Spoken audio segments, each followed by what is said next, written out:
Ndabasuhuje bakunzi ba Chantal TV Jo, abakunzi banjye bwite. Impamvu uvuga ngo abakunzi banjye bwite nuko hari abantu baza hano kuko basanzwe ari inshuti zanjye, wenda ibyo mvuga akaba babizi cyane kundusha, ariko akavuga ati I have to support you. So ndabashimiye ko mwahisemo kubana nanjye n'umuryango mugari wa Chantal TV Jo. Ni abantu twiyemeje kubana dukomeza gushyira ubuzima bwacu mu inyigisho zatuma bubaho bufite umutekano unezerewe. Rero nkuko nababwiye ko tugerageza kwimenya ndetse tugashaka impamvu zatuma tubaho tunezerewe, uyu munsi nateguye ingingo yakugirira umumaro wowe ndetse nabo mubana, yitwa ngo guceceka bifite umumaro munini mu buzima. Umufaransa we yaravuze ngo si la parole est l'argent, le silence est l'or.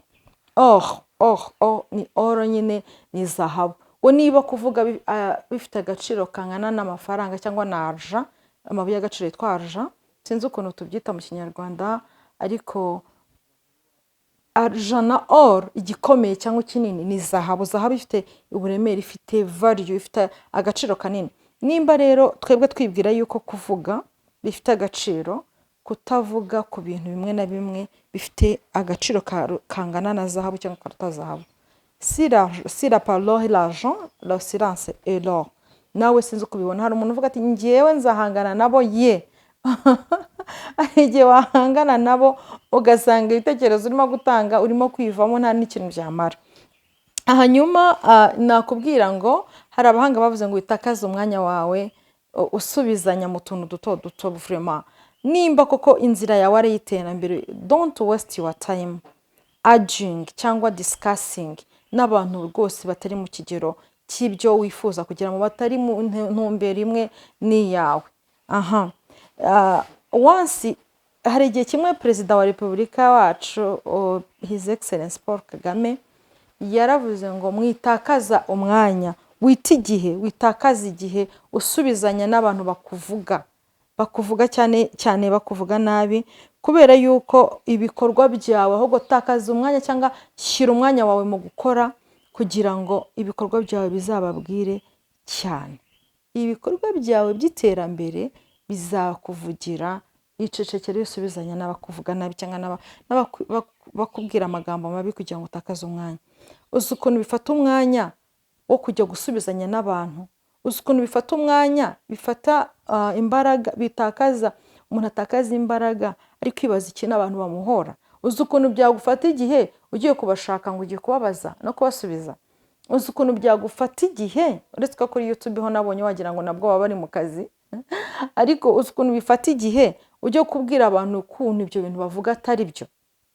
Don't waste your time, keep silent, bizagira umumaro. Hari umundi mudamu nawe ni umu influencer cyane witwa Winfrey Oprah nawe afite televiziyo ikomeye n'umunyamerika, ariko igihe kimwe yigize kuvuga ngo my success become you, let your success cyangwa se my success will be my voice.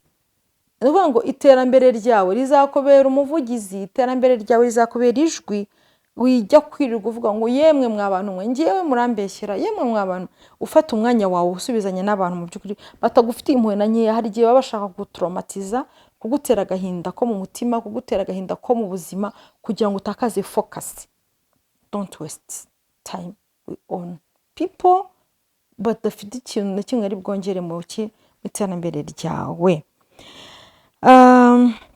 Iyo ucecetse cyangwa ifashe umwanya wo guceceka nibwo ubona akanya keza ko kumenya ibyo wavuga mu gihe gikwiriye. Igihe icyo ari cyo cyose umuntu akwatatse akaza avuga, igihe icyo ari cyo cyose nawe ufashe umwanya wo kumusubiza, ubuzima bwawe ushaka kubushyira mu kaga mu gihe gito cyane, kubera yuko wahubutse ntiwigeze ufata igihe. Fata akanya, itegure, nimba ari n'ibyo usubiza ubisubize mu gihe kandi uvuga ibintu biringaniye bitari byo kugira ngo mwemezanye, kuko we are not, ntago turimo kwemezanya. Ubuzima buzakuryohera rero igihe icyo ari cyo cyose wabuhaye umurongo nk'uwo nguwo, utarimo akavuyo k'amagambo wagira ngo uri muri competition n'amagambo abantu bakuhaye. Nyine wahindutse topic, you become the topic. Ngo weno hari undi muvuga butumwa, hari undi mupasiteri w'umunyakenya yitwa Lucy Natasha, ni Reverend Pastor Lucy Natasha, yaravuze ngo, yigeze kubwira abantu ngo when you are on top you become a topic. Abantu bakagukoraho discussions. Nimba koko ushaka kugenda uzamuka, uzageraho ube topic nyine abantu babona icyo bavuga, kuko nagwa discussing aho n'abantu bari munsi yawe, n'abantu bari hejuru yawe, udiscussing aho cyangwa abantu bagufatira igihe cyo kukuvuga kubera yuko ubarenzeho. Kuko ubarenzeho bahora bakureba, kubera bakureba. Ninjya gusoza ndabaha urugero rw'abantu nzi mu buzima ibintu bajya bakora, kandi ibyo bakora mu by'ukuri bikaba bisa nkaho bigaragaza ko bikanga, bahora bakwikanga kuri hejuru. Uretse umenya koko mu by'ukuri nimba uri hejuru y'abo bantu, apana ibyo urebesha amaso, ahubwo biri hirya, biri hidden cyangwa bihishe. Hanyuma don't force yourself, wikomeza gushaka kuvuga ngiye mwambabare mukankunda, tanga umwanya. Hari igihe umuntu abeginga urukundo, ugasanga umuntu arimo kuvuga ngo ariko se koko kukingira gutya abantu ntibankunde, ariko se kukingira gutya abantu, ugahora usa nk'urimo guhiga umuntu kuba hafi, umuntu gukunda, amagambo yakubanye menshi kuri stati urandikaho ngo niba ngo ngusuza ntusuhuze ngo ndebera stati. Ibyo bintu urabivugira iki? Nimba warabonye ko abantu bakurebera stati nyuma nakubwire mwaramutse, let them be like the way they are, naho ube undi muntu. Keep silent. Wifata ibintu byawe ngo bipublishing, ubishyire kuri public. Buri kantu kose ugashyize kuri status, buri kantu kose ugashyize kuri Facebook, kuri Instagram, ahantu ari hose. Ubuzima bwawe bwose, ibitekerezo byawe byose, rimwe na rimwe biri personal. Hari ibintu biri personal, very very very important. Rimwe na rimwe ugavuga n'ubuzima bw'umuryango wawe ukabushyira public, ukajya uvuga umwana wanjye urarwaye, yego nibyo ararwaye, wenda hari n'abashaka kubimenyesha, ariko se ko wabishyize public ngo ihangane mwana wanjye urarwaye, ngo ejo uzavamo, ntabwo ndi kukunenga niba ujye ubikora, ariko kandi mu ndagukebura. Speaking is very very important in person's life, ariko silence also an extraordinary important mu buzima bw'abantu. Hanyuma learn how to grow, learn growth, learn how to succeed, learn success, learn how to be quiet.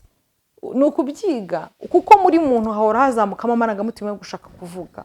None rero wowe urashaka gusubizanya na buri muntu wese, urashaka gusubizanya na buri kintu cyose, urashaka kuvuga kuri buri event, urashaka kuvuga kuri buri bintu byose biciyeho.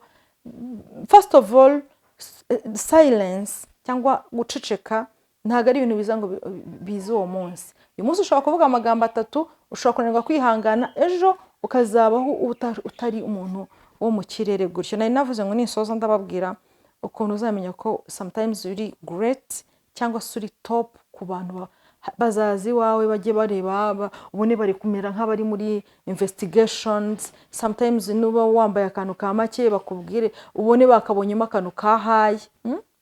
Nimba bakubonanye ikintu, ubone nicyo bashaka kugura, kandi wowe ubakonsideringa nk'abantu bari high kuri wowe, ariko bo bakubona nk'umuntu uri hejuru kuri bo. Ariko byo bikunze kubaho cyane ko abantu rwose barebana ku jisho. Do your things, kora ibintu byawe ucecetse, bajye babona ibintu. None se nabire ibintu nibye, uriya muntu se yabigize ryari? Oya, arabeshya. Bire bintu ngende bizi neza ko atari ibye.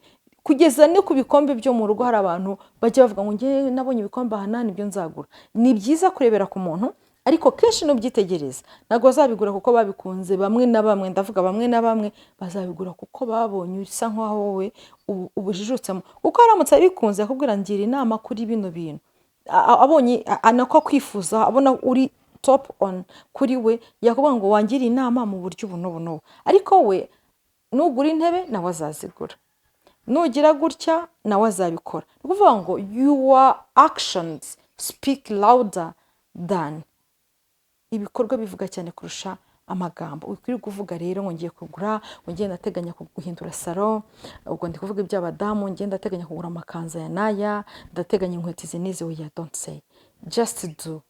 Uzabona ko hari abantu bereye urugero cyangwa abantu bagufataho urugero. Gusa ibikorwa bivuga kurusha amagambo.